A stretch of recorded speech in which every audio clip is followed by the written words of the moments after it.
अकेले कार्बोहाइड्रेट्स के 7-8 टेस्ट हैं टिपिकल से। तो आइए फटाफट उनको समराइज करते हैं एक एग्जॉस्टिव टेबल में, ताकि आप कंपेयर कर सकें और क्विक रिवीजन के लिए एक रेफरेंस टेबल आपके पास उपलब्ध हो इन दिस RSM। सबसे पहले पहचाने कि कार्बोहाइड्रेट है भी या नहीं, इसके लिए है मॉलिश महाराज का टेस्ट। तो मॉलिश टेस्ट में अल्फा नेफ्थॉल लीजिए, कॉन्सेंट्रेटेड सल्फ्यूरिक एसिड को केयरफुली साइड से टपकाइए या उसकी कुछ बूंदें टेस्ट ट्यूब में गुजारिए, और जहां पर दोनों लिक्विड्स मिलते हैं, मतलब कार्बोहाइड्रेट जिसमें अल्फा नेफ्थॉल घुली हुई हो और ऊपर से सल्फ्यूरिक एसिड, वहां वायलेट कलरेशन या रिंग पैदा हो जाता है। ये बड़ा खूबसूरत और शानदार टेस्ट है मॉलिश टेस्ट। इन जनरल सारे कार्बोहाइड्रेट्स, मोनोसैकेराइड, डाइसैकेराइड, पॉलीसैकेराइड सभी टेस्ट देते हैं। हाँ, कहीं कहीं गड़बड़ होती है, जैसे कुछ अमीनो एसिड्स या शुगर, मतलब ऐसे भी दूसरे मॉलिक्यूल। वैसे तो सारे कार्बोहाइड्रेट से टेस्ट देते हैं, लेकिन उनके साथ साथ कुछ एडिशनल मॉलिक्यूल्स भी हैं जिनमें साइड में इस तरह के ये शुगर ग्रुप्स लगे होते हैं, वो भी मॉलिश टेस्ट दे देते हैं। ये थोड़ा सा ध्यान रखने वाली बात है, पर हाँ, ये बड़ा क्लासिक टेस्ट है कार्बोहाइड्रेट्स को पहचानने के लिए। एक बार जब आप पहचान गए कि कार्बोहाइड्रेट है,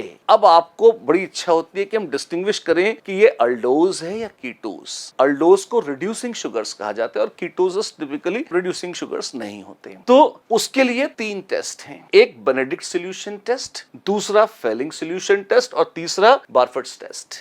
इन तीनों में क्या होता है, कॉपर +2 आयन लेते हैं। जैसे सबसे पहले बेनेडिक्ट सॉल्यूशन टेस्ट है, जिसमें कॉपर सल्फेट में आप मिलाते हैं सोडियम सिट्रेट, थोड़ा अल्कलानिटी बढ़ाने के लिए सोडियम कार्बोनेट डाल देते हैं, वाटर बाथ पे गर्म करते हैं, उस टेस्ट करने वाली शुगर है वो मिलाइए, आप थोड़ी देर गर्म कीजिए आराम से इनडायरेक्टली, आप देखेंगे कलर जो सुंदर नीला रंग है बेनेडिक्ट सॉल्यूशन का, वो फेड होने लगेगा, हल्का नीला, फिर ग्रीनिश, येलोइश, ऑरेंजिश और अल्टीमेटली एक रेडिश प्रेसिपिटेट Cu2O का वहां प्रकट हो जाएगा। ये बहुत ही क्लासिक टेस्ट है। कोई खास बात नोट करने वाली, सुक्रोज जो है ये टेस्ट वैसे तो नहीं देता, लेकिन अगर बहुत देर तक उबालेंगे सुक्रोज की हाइड्रोलिसिस हो जाएगी, तो भले ही वो रिड्यूसिंग शुगर नहीं है, पर क्योंकि वो ग्लूकोज दे सकता है हाइड्रोलिसिस पर, इसलिए देर तक करने पर ये टेस्ट सुक्रोज भी दे पाएगा। फेलिंग सॉल्यूशन में आप कॉपर सल्फेट में मिलाते हैं और थोड़ा सा NaOH या KOH और साथ में टार्टरेट आयंस मिलाते हैं। ये टार्टरेट आयंस फिर से इन सब का मिक्सचर मिलाइए, सुंदर नीले रंग का सॉल्यूशन, फेलिंग सॉल्यूशन, कार्बोहाइड्रेट डालिए, वाटर बाथ पे गर्म कीजिए, फिर से अगर रेडिश प्रेसिपिटेट आ गया Cu2O का, तो ये बताता है कि ये रिड्यूसिंग शुगर था या एल्डोज था। एल्डोज को ही और प्यार से पहचानने की तमन्ना है आपकी, यानी कि उसमें भी अगर आप मोनोसैकेराइड्स और डाइसैकेराइड्स को अलग अलग पहचानना चाहते हैं, तो फिर बारफर्ट्स टेस्ट कर दीजिए। फिर से कॉपर +2 आयन है, इसमें कॉपर एसीटेट लिया है,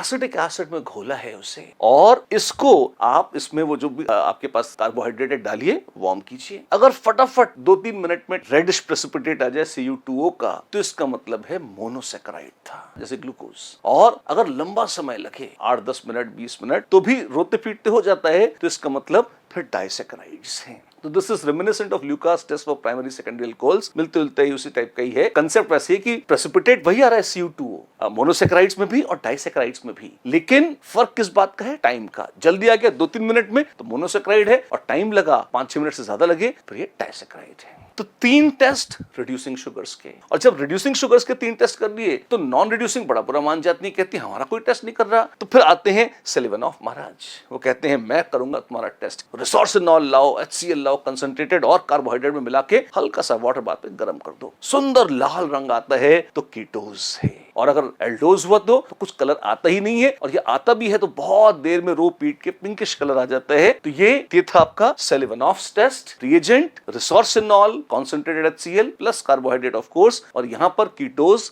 सुंदर सा लाल रंग, चेरी रेड कलर आपको दे देंगे। इतना सब तो ठीक था। पहले तो मॉलिश टेस्ट से कार्बोहाइड्रेट पहचाने, फिर आपने सेलिवनॉफ टेस्ट से कीटोज, और बाकी 3 टेस्ट करके अल्डोज पहचान ली कि अल्डोज है या कीटोज। यही नहीं, आपने बारफर्ट्स टेस्ट से ये भी पहचान लिया कि मोनोसैकेराइड है या डाइसैकेराइड। अब मोनोसैकेराइड्स में और आपको बाइफर्गेशन करना है कि भाई पेंटोज है या हेक्सोज, क्या ये चेक कर सकते हैं। कैसे? इसके लिए बाइल महाराज आए। बाइल्स टेस्ट क्या है, इस बार रिसोर्सिनॉल नहीं, आप ऑर्सिनॉल लें। ऑर्सिनॉल में FeCl3 मिलाएं, HCl मिलाएं, और इसको वाटर बाथ पे प्यार से धीरे से गर्म करें। और जैसे ही वाटर बाथ पे गर्म करेंगे, अगर खूबसूरत ब्लूइश ग्रीन कलर, ब्लूइश या ग्रीनिश या ब्लूइश ग्रीन कलर आ जाए, इसका मतलब है पेंटोज था। अगर हेक्सोज हुआ तो आपको एक मडी ब्राउनिश प्रेसिपिटेट मिलना शुरू हो जाएगा, जो बहुत अलग है पेंटोज से। तो पेंटोजेस और हेक्सोजेस को डिस्टिंग्विश करने का बेहतरीन टेस्ट है बाइल्स टेस्ट।